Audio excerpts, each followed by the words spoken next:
வணக்கம். வாழ்க வளமுடன் முத்துவையா. சில பேர்கிட்ட ஆணவம், அலட்சிய எண்ணம் இருந்தால் கூட அவங்கக்கிட்ட பணம் செழிப்பாக இருக்கும். இது ஏன்? பலருக்கும் மனதில் என்றாவது ஒரு நாள் உருவாகியிருக்கும் ஒரு கேள்விதான் இது. ஆணவம், அலட்சியம் இல்லாதவருக்குத்தான் பணத்தில் செழிப்பு ஏற்பட வேண்டும் என்ற அடிப்படையில் வாழ்க்கை இயங்குவது இல்லை.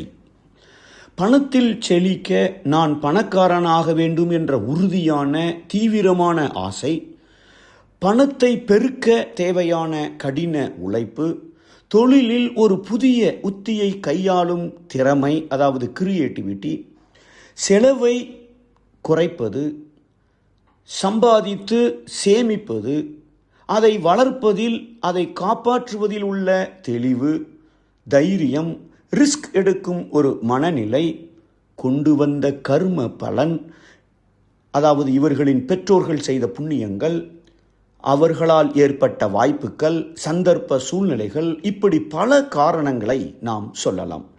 இங்கே ஆணவமோ அலட்சியமோ இருந்தால் பணம் சேராது என்று கூற முடியாது. ஆனால் கேள்வியில் பணத்தில் செழிப்பது ஏன் என்று கேட்கப்பட்டிருக்கிறது. செழிப்பு என்றால் என்ன? கோடிக்கணக்கில் பணம் சேருவது இல்லை. பணம் சேர்ந்தால் இறைவனின் அருள் பெற்றவன், நல்லவன் என்பதற்கான சான்று அல்ல. செழிப்பு என்றால் ஒருவர் எவ்வளவு மன அமைதியோடு நேர்மையாக நல்ல உறவுகளின் மதிப்புகளை பெற்று பிறரின் நம்பிக்கையை பெற்றவராக, சுருக்கமாக நிம்மதியான குற்ற உணர்வே இல்லாத தூக்கத்தை பெற்றவராக இருக்கிறார். பணம் என்பது ஒரு கருவி, குணம் என்பது ஒரு மதிப்பு. அதாவது ஒருவர் பணத்தில் உயர்ந்தாலும் அவருக்குள்ளே ஆணவம், அலட்சியம், பொறாமை, பேராசை, அமைதியின்மை இருந்தால் அவர் செழிப்பாக இல்லை என்பதே உண்மையான அர்த்தம். இறைவன் அவருக்கு கொடுத்திருப்பது அதிக பணம் என்ற பரிசு மட்டுமல்ல, அது ஒரு சோதனையாகவும் ஒரு பரீட்சையாகவும் இருக்கலாம். காரணம், பணம் வந்த பிறகுதான் தெரியும் அவர் ஆணவம் பிடித்தவராக, பிறரை தாழ்மையாக நினைக்கிறவராக இருக்கிறாரா, அவர் பகிர்ந்து கொள்கிறாரா என்பதையெல்லாம் காட்டும். ஆகவே பணம் என்பது உயர்வின் அடையாளம் அல்ல, சோதனையின் மேடையாகவும் இருக்கலாம்.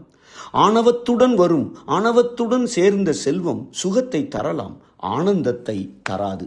கடவுள் சிலரை அவர்களின் வழியிலேயே புண்ணிய பதிவின் காரணமாக பணத்தை சேர்க்க, அனுபவிக்க விடுவான். உலகில் வெற்றி நிறைய கூடிக்கொண்டே இருக்கலாம். காரணம், இயற்கை அவரை அவர் வழியிலேயே ஒரு கட்டம் வரை அனுபவிக்க விட்டு விடலாம். ஒரு நாள் இவ்வளவு பணம் இருந்தும் ஏன் மனநிறைவு இல்லை? உறவுகள் ஏன் போலியாகிவிட்டன? என் உள்ளத்தில் இன்னும் முழு அமைதி ஏன் இல்லை? பணம் சேர சேர மன அமைதி கெடும் என்று மகரிஷி அவர்கள் குறிப்பிட்டிருப்பார்கள். இதை உணரும் போது நான் சேர்த்தது பணமா அல்லது பாரமா என்ற கேள்வி எழும்போது அவர் ஆன்மீக பாதையை திரும்பக்கூடிய வாய்ப்பு ஏற்படலாம். அப்படிப்பட்ட மனிதர்களை பார்த்தவுடன் நமக்கு நம் மனதில் என்ன தோன்றுகிறது?